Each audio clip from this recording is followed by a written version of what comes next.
All right, AP Chem.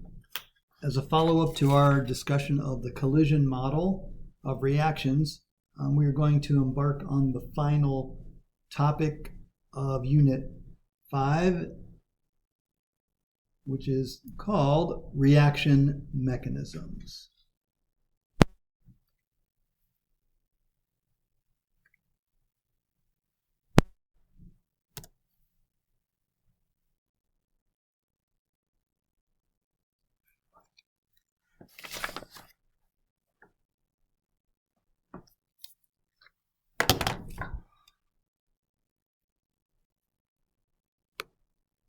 Okay,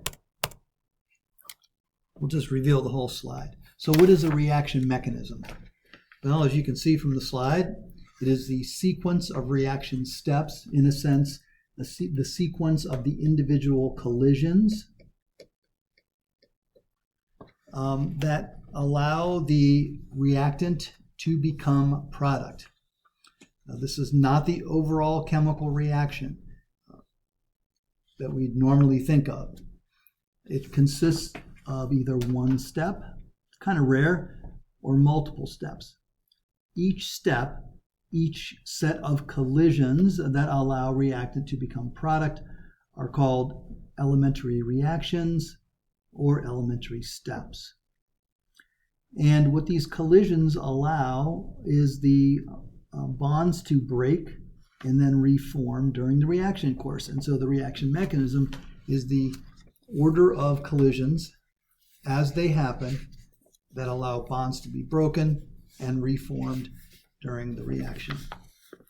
Now, why do we care about reaction mechanisms? Well, chemists can use their knowledge of a reaction mechanism to control the rate of that reaction, possibly speed it up using a catalyst, slow it down using an inhibitor, or they can even try to improve the synthesis by knowing what collisions have to occur in what order. All right, let's look at the reaction mechanism versus an overall reaction. So here's an overall reaction. NO2 plus CO becomes NO plus CO2. That is the overall reaction. Now, what would the reaction mechanism say? Well, it's a series of steps. In this case, this is a two-step reaction mechanism. And what it's saying is what initially has to happen for this product to become reactant is that first, NO2 has to collide with itself. Right? So this NO2 has to collide with itself. And when it does, it produces NO and NO3. In a sense, you can envision that one of the oxygens from this NO2 bonds to this NO2 to make NO3 and leaves NO. Then it's this NO3 in a second collision that collides with the carbon monoxide. And then this results in NO2 and CO2. If you add up these two steps, in a sense, you can see that this, in a sense, cancels out. If you treat it as if it's sort of a chemical reaction and you add it up, well, then you see that you do get the overall reaction. That's one of the things we're going to learn, is that when you add up the individual elementary steps in a reaction mechanism, they must equal the overall reaction. But what about this NO3?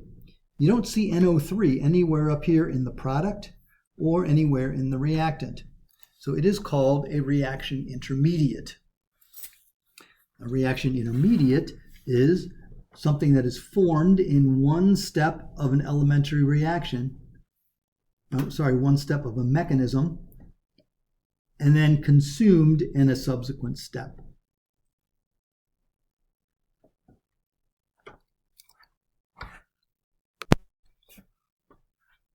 We are going to see many other examples of reaction mechanisms in the slides to come. But let's talk about an elementary step and something called its molecularity. So an elementary step or an elementary reaction can be classified by the molecularity. In a sense, all it is simply is how many molecules are involved in that step of the reaction. In a unimolecular elementary step, well, there's only a single reactant. In this case, you can kind of see that ozone, in a sense, really isn't colliding with anything. It is just decomposing into O2 and O. In a bimolecular reaction step, elementary step, two molecules have to collide. So in this mechanism, it's saying that this O3 is colliding with O, and then somehow they end up making two O2s in that collision with some bonds breaking and reforming. But the key to this being a bimolecular elementary step is that you have two things that have to collide. Finally, a termolecular, ter standing for three, would mean that three things have to collide. So in this elementary step, you have two individual oxygens colliding with M, which probably stands for a metal, some sort of metal. And those three things would have to collide in order for this reaction to happen. Now, a very interesting thing is true about elementary reactions or elementary steps. The rate law, so each elementary step in a reaction mechanism, so each step in a reaction mechanism has its own rate law. And that rate law for that elementary step follows from the molecularity. Okay, and let's kind of see how this goes. So if I have a unimolecular elementary step, that says that A is just going to become products, right? It's unimolecular, and so because it's unimolecular, you notice that the order for this elementary step's rate law agrees with that unimolecular nature. Here, in a bimolecular, in this case, A has to collide with A, well then it's going to be, in a sense, A times A, so you would have squared. So you're bimolecular, right? And so overall, this rate law, written just for this elementary step, now this isn't an overall reaction, this is an elementary step, would be A squared. So that would be second order. Here, that's another bimolecular step, but A has to collide with B. So this coefficient is 1, this coefficient is 1, and so these orders are 1. Now this is only true for elementary steps. It is absolutely not true for overall reactions. We learned that already, that the coefficients in an overall reaction do not translate to the order in a rate law, but in an elementary step, they do. So this would be first order for A, first order for B, overall second order. Bimolecular. Termolecular, these termolecular mechanisms are rare, but in this case you have A colliding with A colliding with A, and so that would be third order overall. Here you have two A's colliding with a B, so you have A, that order is 2, it's first order with respect to B. Again, overall a third order elementary step, given it is a termolecular elementary step. Finally, you have A colliding with B and colliding with C in a termolecular elementary step, and it would be first order for each one of those, but overall a third order elementary step. Let's go through a few examples. Again, these are elementary steps, not overall reactions. Sorry about that. Elementary steps, not overall reactions. So here, if this is an elementary step, again, it is a unimolecular reaction, and I have just the one O3. And so the rate for this particular elementary step is going to be its rate law, constant K, times ozone to the first power, or again, first order. Here we have an elementary step where CH3Br has to collide with OH minus.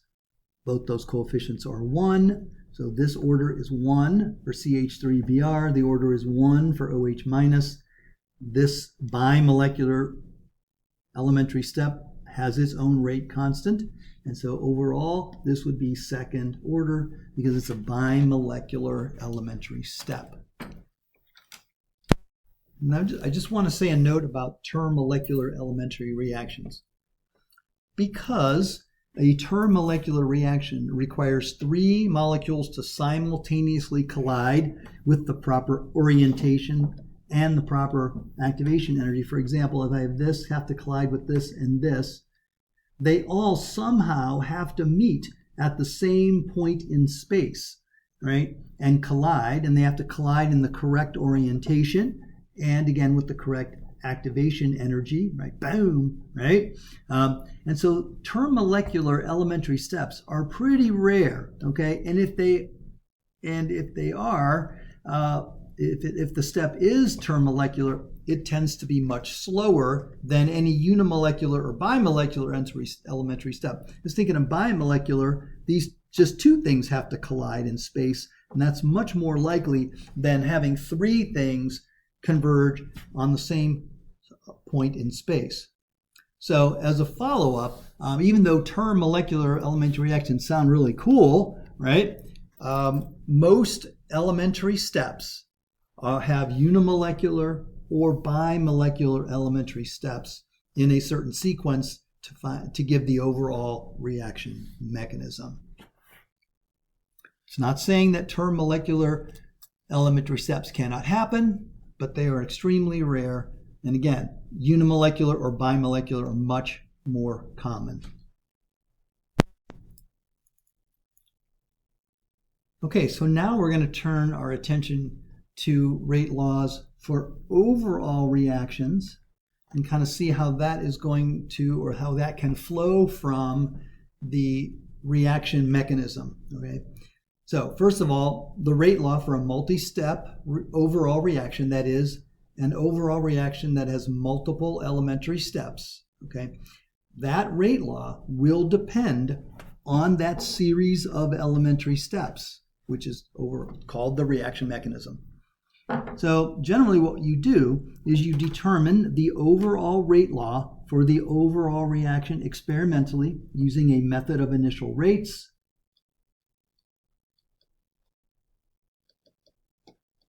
like we did earlier, or use the concentration versus time and figure out an integrated rate law for that overall reaction. So the overall rate law is determined experimentally. And then what you can do is you can compare that experimentally determined rate law that you found with a method of initial rates or doing an integrated rate law study of concentration versus time. You find that, and then you can evaluate that overall rate law versus the proposed reaction mechanism to see if they agree. And that it has to agree. And we're going to see many examples of this. So each elementary step, as we said, has its own rate law constant, and it would be K for that step. So if I have an elementary step number 1, we would say its rate law constant would be K1. Elementary step number 2, we would call its rate law constant K2, etc. All right? So each elementary step has its own rate constant, its own activation energy.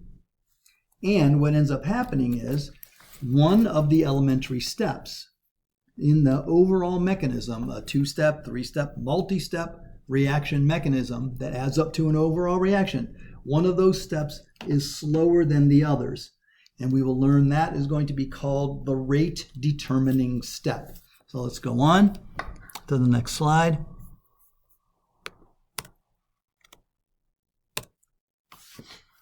So when we're looking at this, the overall reaction then, since one of the elementary steps is often slower than the others, the overall reaction can't go faster than that slowest elementary step.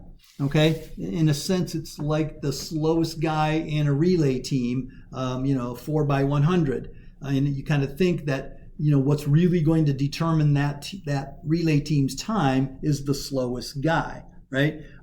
They can't get any faster than the slowest guy.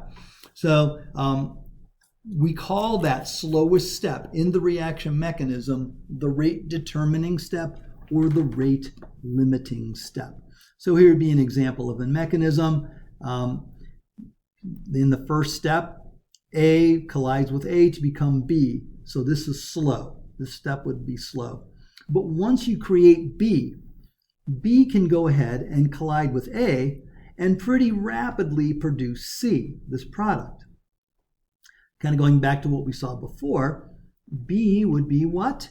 An intermediate. It is produced in one step and consumed in another, but so that that's an example, another example of an intermediate. But this, let's say this first step is slow.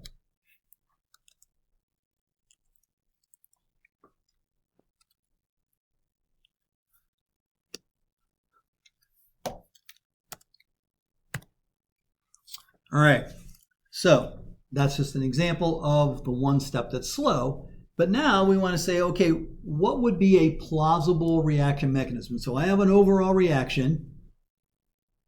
A plus B becomes C, all right? And there are going to be elementary steps, okay? I want to evaluate that reaction mechanism that I've written, right? And so I propose a reaction mechanism. I propose this series of individual steps, these individual collisions that have to happen. How would I know that reaction mechanism is what we would call plausible? Well, first of all, these are the requirements of reaction mechanism. First, if you add up all of the elementary steps, they must add up to the overall reaction with the correct stoichiometry. We saw that in the example earlier with the NO and the NO2 and the CO and the CO2. Those elementary steps added up to the overall reaction. Each elementary step must be balanced. You must balance the elementary step coefficient-wise. Very important. When you write the rate law for a reaction mechanism, we will see that we are going to use the rate determining step to write the rate law for that overall reaction. So it's sort of like a proposed rate law. That rate law for the overall reaction that we write from the reaction mechanism, and you're going to see how to do that through several examples upcoming. That rate law that your mechanism would give, that would yield, must be consistent with the experimentally determined rate law. So you're never just going to determine the rate law for an overall reaction using a reaction mechanism, because you don't know if that reaction mechanism is correct. You would always determine the rate law experimentally. You propose your reaction mechanism. You determine the rate law from the reaction mechanism. But those must agree, that rate law must agree with the experimentally determined rate law, again, found using a method of initial rates or an integrated rate law study. Finally, any intermediates that are made, right, that are produced, must be consumed in a following step. And what we're going to see when we look at reaction mechanisms is one way that catalysts act within the reaction mechanism to speed the reaction up. So if you have a catalyst and it is used up in an elementary step, it must be regenerated. Because one thing you remember about catalysts, you've learned this before, is that catalysts speed the reaction up, but they are not consumed themselves, right? So in order to not be consumed, if a catalyst is used in one elementary step, it must be regenerated in a following step, all right?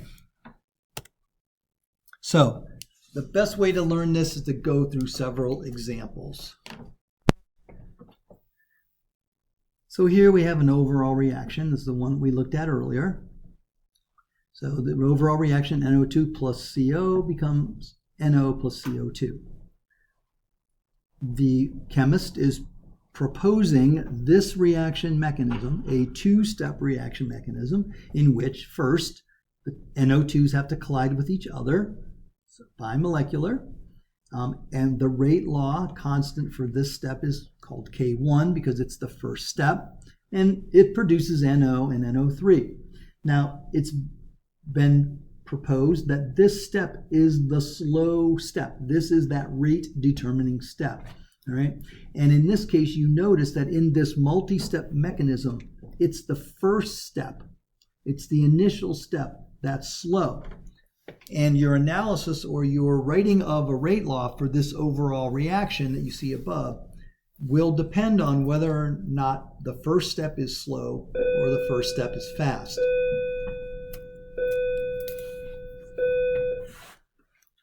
All right.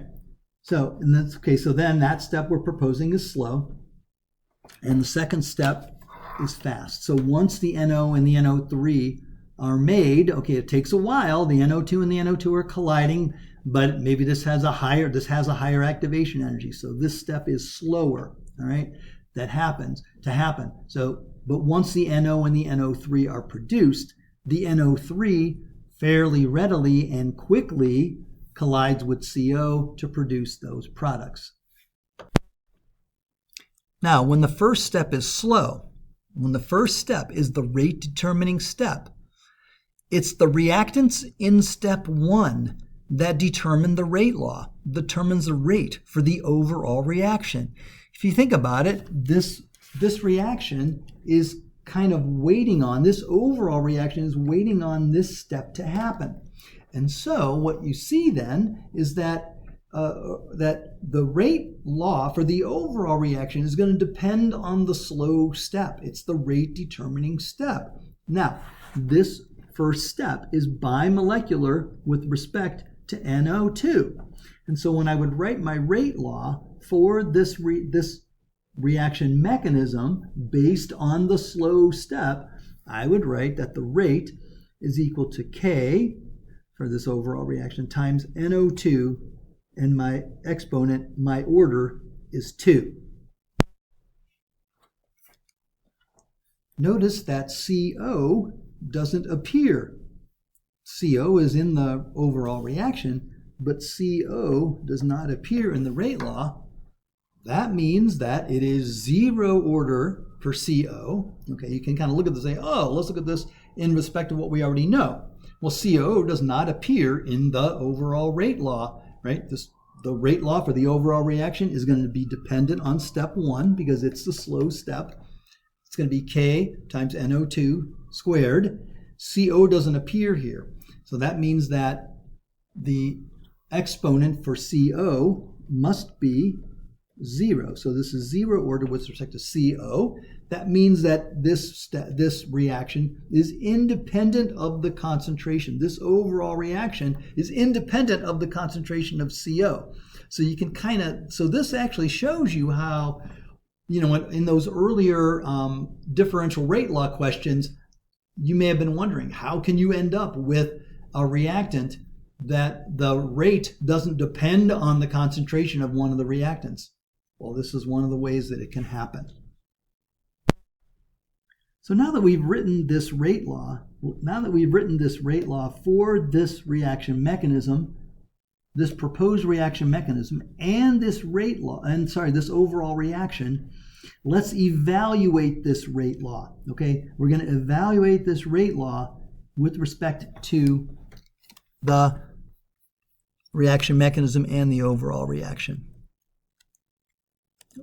Okay, so I repeated the first part of the slide. So first of all, one of the things that has to be true to have a plausible reaction mechanism is that any intermediate produced, in this case NO3, is produced in one step and it's consumed in a future step. Okay, if I add up these algebraically, in a sense, if I add step 1 to step 2 of the reaction mechanism, I will get the overall reaction. So NO3 was produced and consumed. The elementary steps add up to the overall reaction. And what if I said that in a different study, in a method of initial rate study, I found the experimentally determined rate law is K times NO2 squared. I found this using a method of initial rates. Well, this rate law, this experimentally determined rate law, agrees with the rate that would be written from this mechanism. We found that on the previous slide, right? The rate that the rate law that we would write from this proposed mechanism is here written in red, and it agrees with the experimentally determined rate law that was found earlier via a method of additional rate study. So we would say that this reaction mechanism is plausible for this overall reaction. Okay, now let's just take a moment to talk about that intermediate. The example in the previous slide was NO3. What is an intermediate? Well, we know it's something that's produced in one elementary step and consumed in another, but they are not a reactant or product in the overall reaction. So remember, the intermediate is not a reactant or product in the overall reaction. It's part of an elementary step. Okay, it is also not the activated complex that we talked about when we talked about collisions, right? And that there's this activated complex. No, the intermediates are what happens in between those, okay? So in this previous example, the reactants were NO2 and CO. The intermediate was NO and NO3. So these two had to collide. They had to collide with this activation energy, right? That would give you then we would have our intermediate. And then what would happen is the NO and the NO3 would collide with another, would collide with the CO. The NO3 would collide with the CO.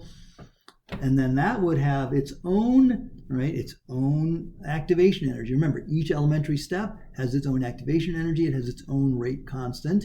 So the NO3 and the CO had to collide with a certain amount of energy. But if they do, well, boom, then you have the products, which is NO and CO2. Okay.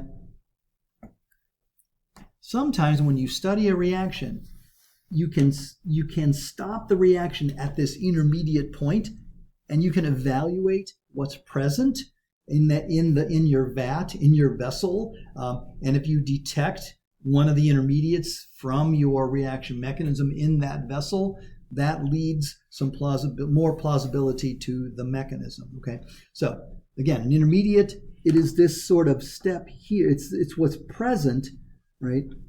After that first collision, you get that first collision with a certain amount of activation energy. Boom, you can make, then the first step can proceed in the reaction mechanism. Then you have your intermediates.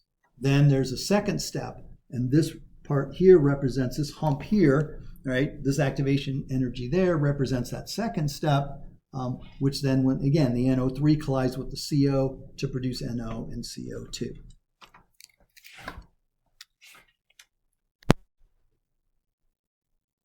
Okay, let's look at a second example. This is a reaction that of decomposition of hydrogen peroxide to make water and oxygen. The chemist proposed this step, these two elementary steps. In this case, iodide ion is the catalyst. Now you've seen this when we've done the elephant toothpaste.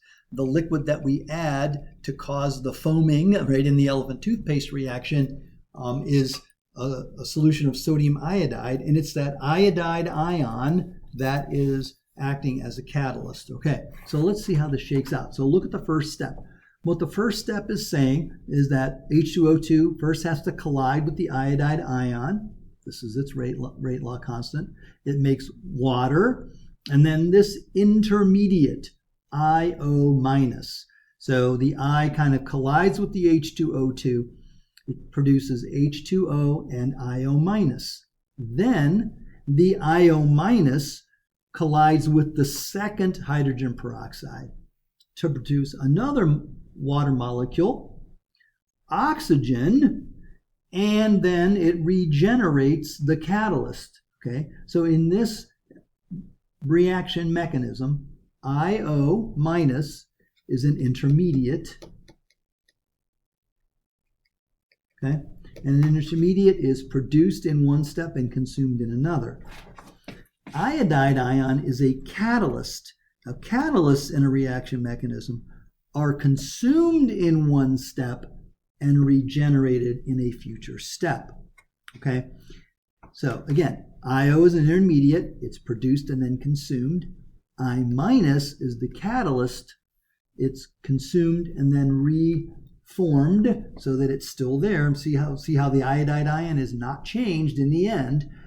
It's only temporarily changed. It's not changed in the end of the overall reaction.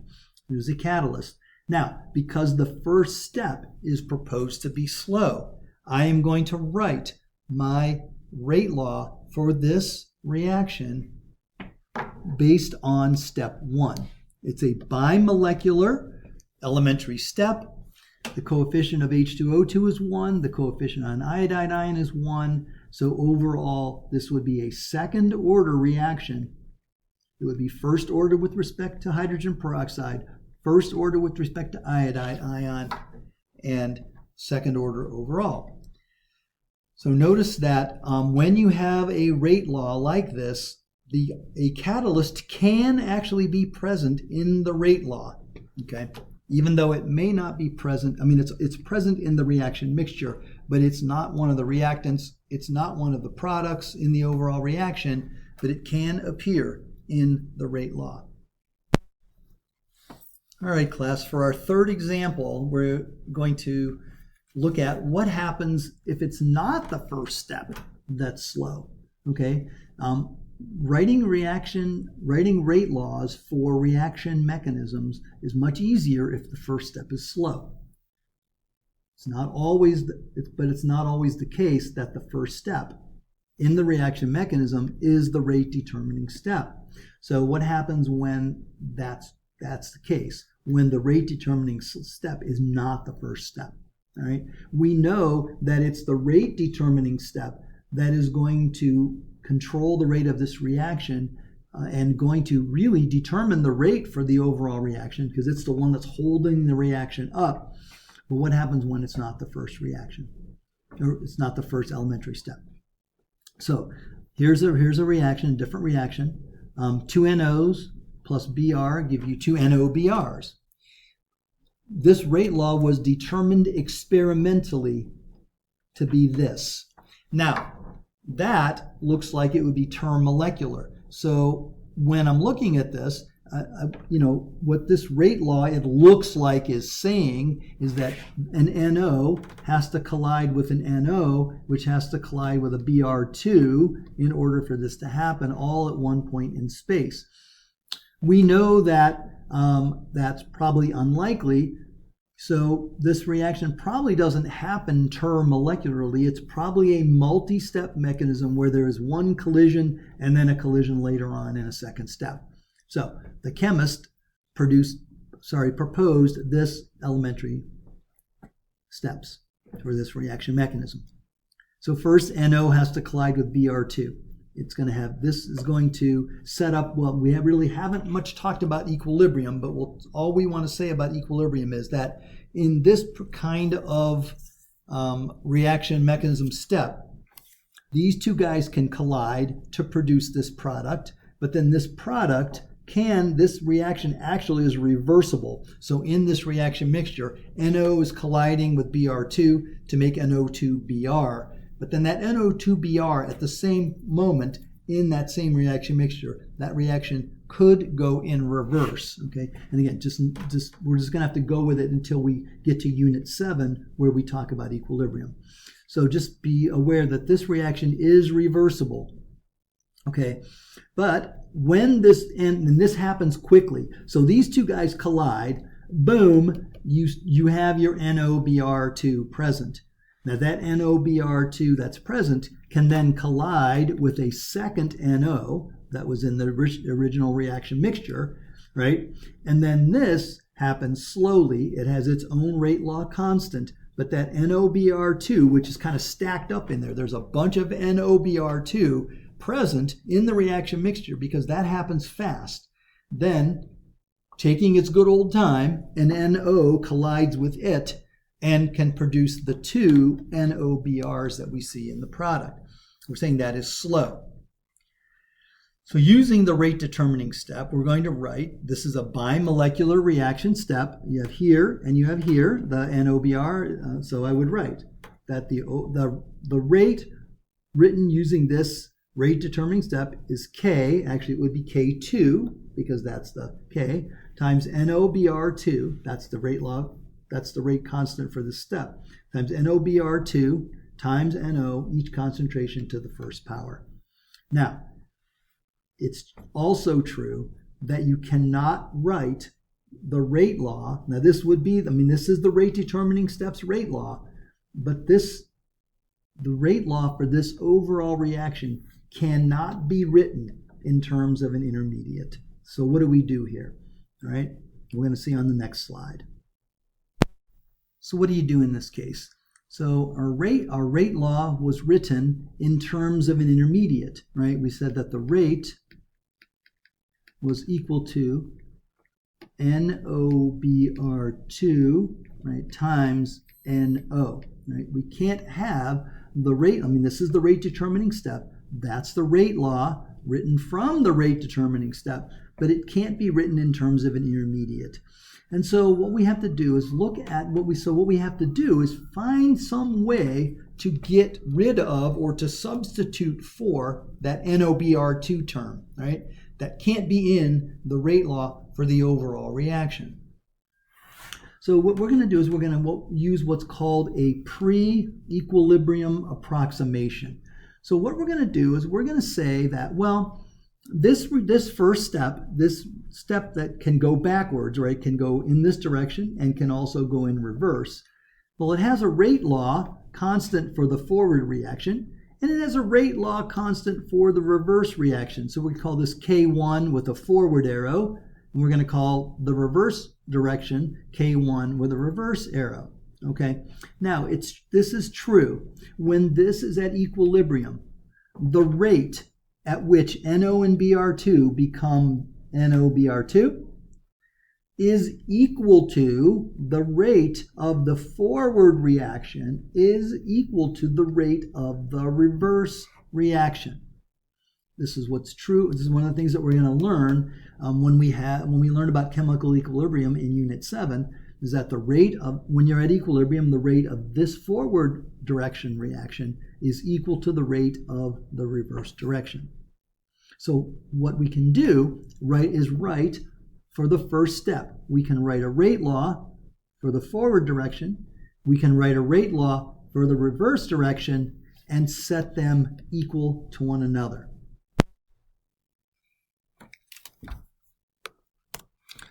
So what would the rate of the forward reaction be? Well, the forward reaction is bimolecular with respect to NO and BR2. And so the rate for the forward direction would be equal to the rate law constant for the forward direction, K1 forward, times NO times BR2. But that's going to be equal to the rate of the reverse reaction. Now, the reverse reaction is unimolecular with respect to NOBR2.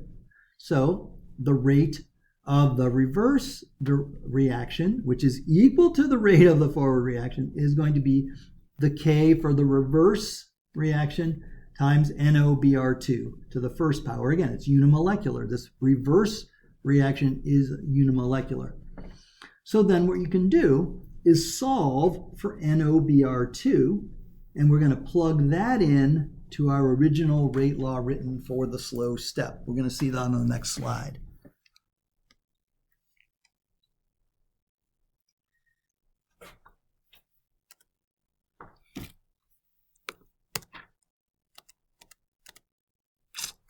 Okay, once again, that was our forward step, our reverse step.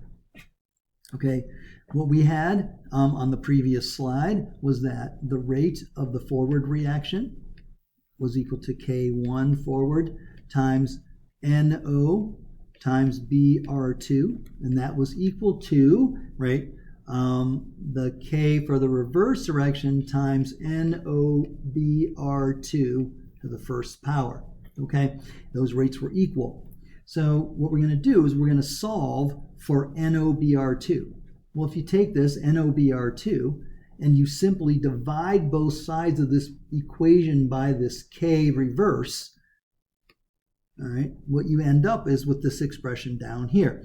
So I'm taking these two rate laws that are equal, right, the forward rate law and the reverse rate law for step 1. I'm setting them equal to one another, and I'm solving for NOBR2.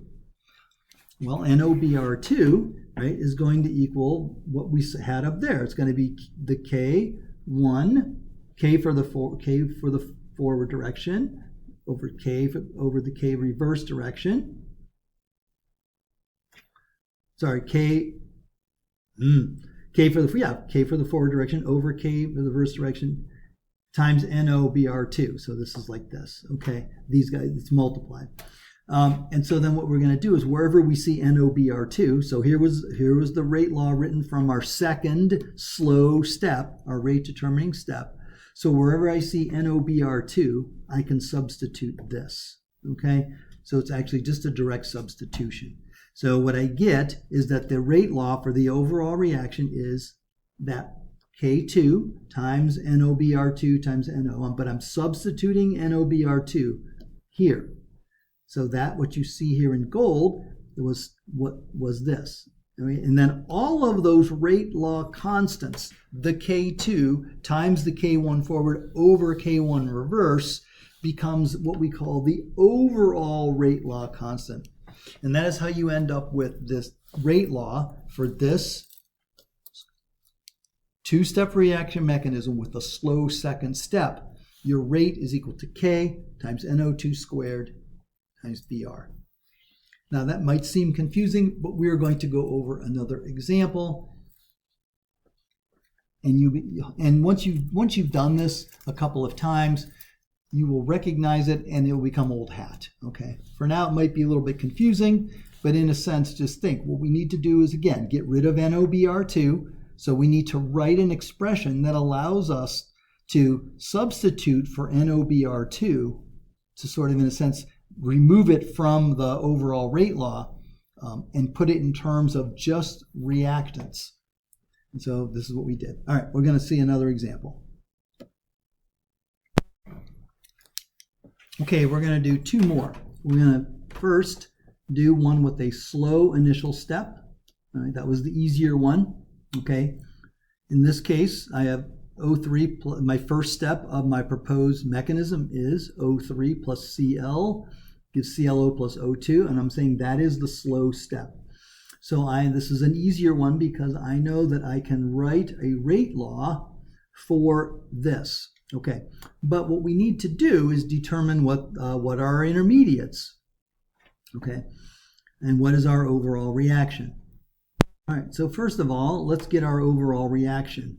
Well, we notice that ClO is produced in step 1 and it's consumed in step 2. So ClO is an intermediate. Okay. We also notice that Cl is being consumed in the first step to make this intermediate and then regenerated in a second step. So it looks like that Cl is a catalyst. Okay, so in a sense, what we can kind of do is you look at this guy and you say, all right, I want to write what's my overall reaction. Okay, so those, when I add these up, ClO appears on both sides, a Cl appears on both sides, and so my overall reaction is going to be O3 plus O, and that's going to make O2 plus O2, or 2O2. That's my overall reaction. What would my rate law be? Well, this is the slow step, and I have a reactant and a catalyst. I am allowed to write my overall rate law for this overall reaction in terms of reactants and catalysts. So I would write that the overall rate for this overall reaction, given this slow first step, would be rate is going to equal K, the rate law constant, always they have a K, times concentration of O3 times the concentration of Cl. All right, that would be a second order overall, and that's because I'm allowed to write the first step is slow. And so that is what's going to, that slow step is going to determine the rate of this reaction. Again, the rate determining step determines the rate, and therefore I can write the rate law in terms of that slow step and it being the first. So once this happens, boom, quickly you end up with the second step happening, right? And so the rate law is written for the first step, and I would get K times O3 times Cl.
Okay, finally, let's go over a fifth example. This is where the rate determining step is not the first step. Okay, so we have a second step that's slow in a three-step proposed reaction mechanism. And so we're going to use that, what we call the pre-equilibrium approximation. So there's this equilibrium here, this reversible reaction that's happening first before this rate determining step. Okay, so first of all, let's look at this reaction mechanism. All right, and when I'm going to look at, are there intermediates, are there catalysts, what's up? All right, well, N2O2 is produced in step 1, consumed in step 2. That's an intermediate. I keep looking, and N2O is produced in step 2 and consumed in step 3. That will also be an intermediate. So I have two intermediates. N looks like the two NOs and the two H2s will be my reactants, and the two H2Os and the N2 will be the products. So the overall reaction would be N2NO plus the two H2s will give the two H2Os plus N2. All right, now let's get down to the rate writing.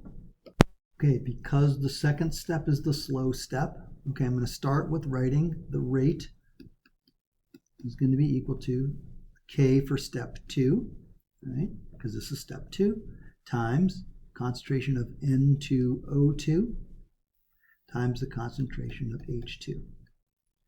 Problem with that, we already know now, we've seen it, is that this rate law, this proposed rate law for my overall reaction has an intermediate in it. So what I need to do is then look back to step 1, all right? And I'm going to I'll write an expression that allows me to substitute for this term right here. Let's do that. Okay, so when I look at step 1,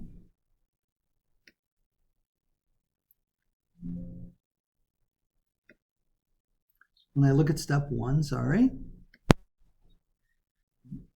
going to have to write a rate for step 1. So I know that for the rate law for step 1, so the rate for step 1 in the forward direction, okay, is going to be K for the forward direction times NO squared, right? That's bimolecular for NO. But that rate for the forward reaction is going to be equal to the rate for the reverse reaction, okay? And the rate for the reverse reaction is going to have a K, that's the K for that reverse reaction, times the concentration of N2O2, okay? Now, here I have the term N2O2 that I want to substitute there, okay? But I have to solve first. So what I find is that N2O2 is going to equal, I'm just going to bring this over and divide by that. So I'm going to have K for the forward direction over K for the reverse direction times NO2, times NO squared.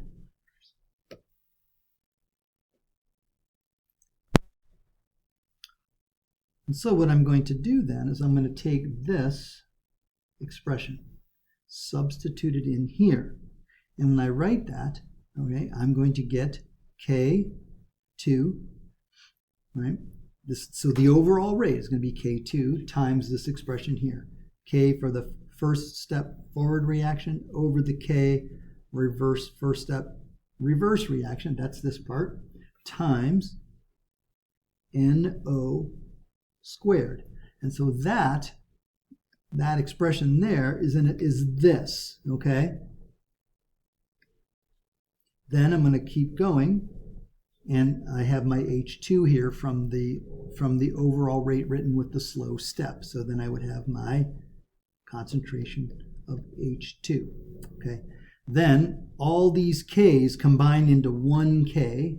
So I always call it kind of like the big K, because it's it's just these rate law constants multiplied together, times NO squared times H2. Okay, so once again, when I have a slow second step, generally that slow step will, when I write the rate law, this rate law here, it's going to be in terms of an intermediate.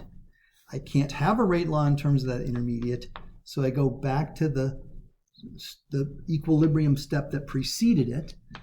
I write the rate for the forward reaction and the rate for the reverse reaction. That's what I did here. Then that allows me to solve for that intermediate concentration and write it in terms of the reactant in the first step. And that's what you end up with here.